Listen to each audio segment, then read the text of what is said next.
People can't go to work. We've been pushed remote, 38 million plus people and growing out of work. I have no purpose. I lost my team. I don't know where I'm going. I don't know how I'm going to take care of my family. Of course, there's going to be depression, and I'm going to want to drink, and I'm going to want to pill it up. And on top of all that, America needs to be rebooted now, which means we need to buy local, not from Amazon. Okay, like I have a policy in my family right now for 3 months. We will not buy anything from Amazon. We will only spend local, and we will go out.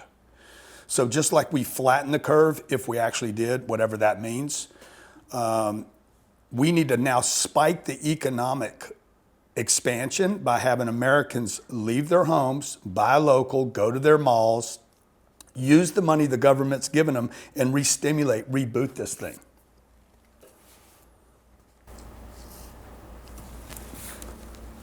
For your book, The 10 Times Rule, we in this country have succeeded and become a market-driven economy, unlike any other nation. But right now, even that's in trouble. Even though the numbers show you one story, the Main Street and market relationship is important. So where are we in that dynamic?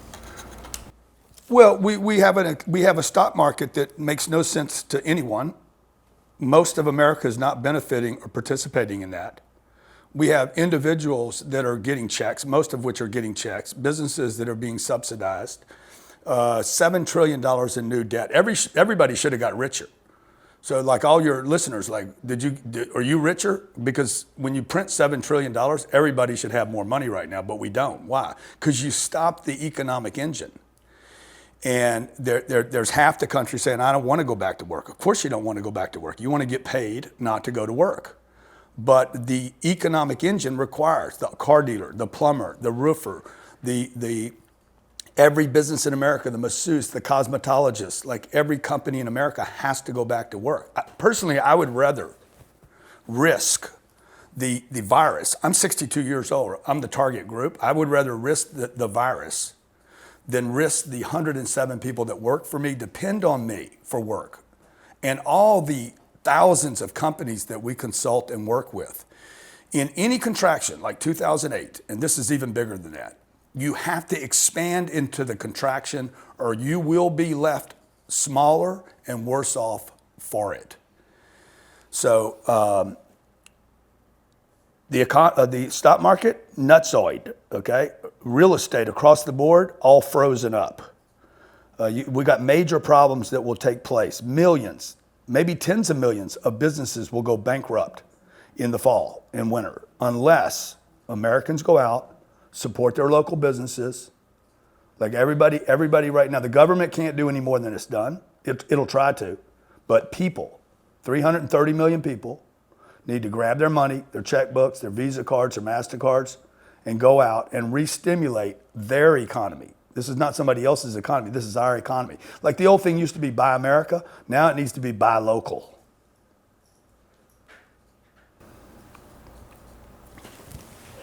The way you approach things, not just in your book, but in real life, when you talk about this, because it's all interconnected.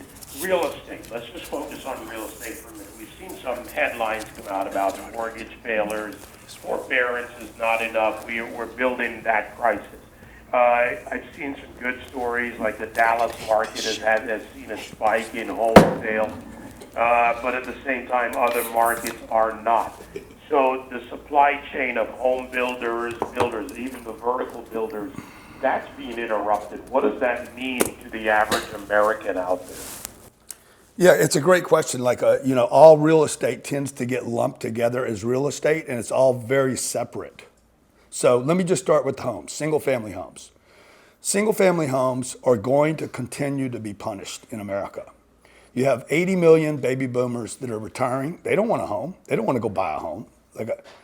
They're more likely to go on a cruise, even though they could get sick on it, than go into a home, because they want to spend the next 10 or 15 years of their life traveling and seeing the world.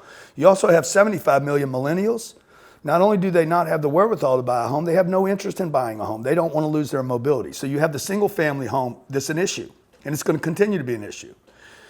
You have retail. Retail in America, we have 10 times more, 10X, the 10X rule, 10 times more retail in this country per capita than any other country on the planet. We have too much retail. There's a store on every street corner. Like there's just too many choices for restaurants. And somebody told me that 14% of the restaurants in America in 8 weeks have already said permanently closed, will not come back. Now, these companies were in trouble before this event. If you were in trouble, any kind of real estate that was in trouble before this is in more trouble after this. Office buildings. I don't believe all the negative news about the office buildings will never be used again. We're all going to be working remote. That's not true. For 2,000 years, men and women, let me be politically correct, men and women have wanted to work together outside their home. I don't want to spend all day at my house. I want to go someplace where I do this thing called WORK. And you can only do so much of that on video. You can only do so much of that connection on video, at which point, hey, I need to bring the group together. I mean, you got Goldman Sachs and Blackstone, those guys, they have hundreds of millions of dollars invested where their people work. You're not going to just abandon that tomorrow. Also, with the social distancing BS, if you will, the 6 foot arbitrary, you could actually see an expansion of office space in America. But the real winner in this whole deal is going to be multifamily real estate. We own almost 8,000 apartments today. People are going to spend money where they rent, where they live. That is going to be the biggest winner in the real estate space going forward.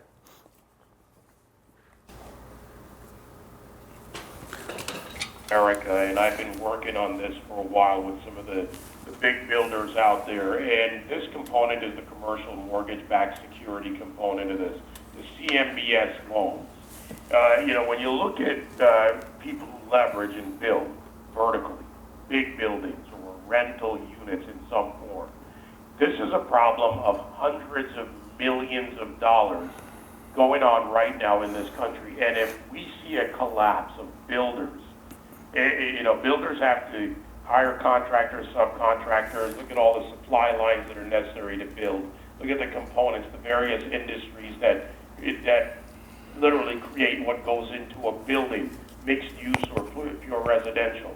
If that one component of our economy fails and CMBS loans get into more trouble and builders get into more trouble, I've heard numbers as high as $540 billion nationwide.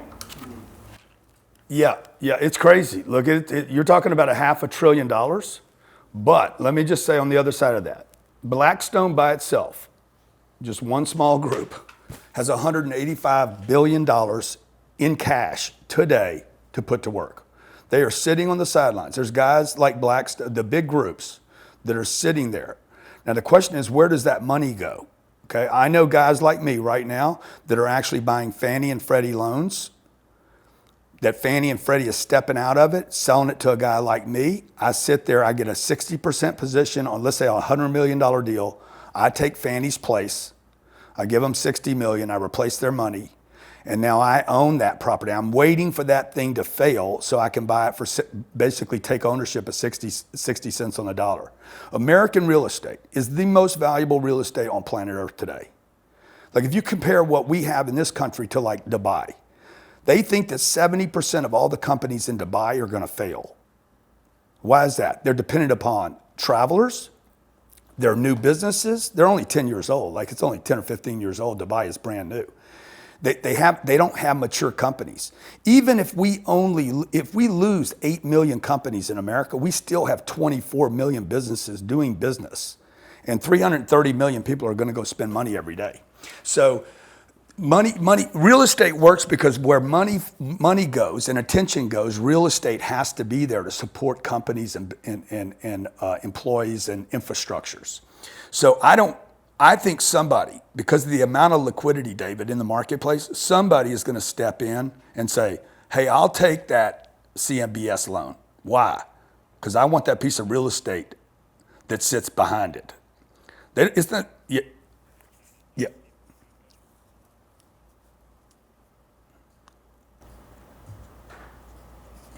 Yeah. Whether it's Yeah. hotels, again, all kinds of, mixed-use residential condos. Well, we can leave condos off this discussion, but stick with the rent. Yeah, please do. the hotel market. When a builder has to lay off 1,000 people, when someone at that level has to lay them off, if they run into more trouble, you know, if you multiply that by a number of builders, not everybody's a Blackstone, and I'm not saying they want to lay off. I'm talking to these builders and they say, look, I don't want to go out of business. I don't want to default on my loans. Yeah. I want to keep going. Yeah. But David, builders in these cycles, unfortunately, always go broke. Always, okay? They had their 10 years of expansion. Okay, we went into this massive building, overbuilding. They always overbuild. There's never been a cycle where the builder doesn't overbuild. He's a builder. He doesn't know when to stop building. And he ends up losing all his money in his last 2 or 3 deals because he ends up with this big payroll. He's got to, yeah, exactly. And then the music stops. Everybody's looking for a chair, and first one builder, then it's a second builder, then it's a third builder, and then nobody wants to buy that stuff. So that's why I'm telling you, the cash flow positive apartments that exist in this country today. I mean, this is actually going to be who wins out of this, because you can't change some of what's going to happen. It's just too big, right? It's too enormous. So who wins out of the builder that couldn't finish the apartment or the Hilton hotel? Okay, those hotels that were going to be Hiltons or Radissons, there's too many of them in America. And so what happens to those? Oh, they're probably going to be either sit there and rust out, or it's going to be converted to affordable apartments. Trump will probably come in and say, hey, let's give some big tax credit for this to happen and provide affordable. So the retail in this country that's in great locations, location. That's what's going to win this game, whether it's CMBS loan that somebody's trying to buy or the real estate they're trying to take out. Somebody will figure out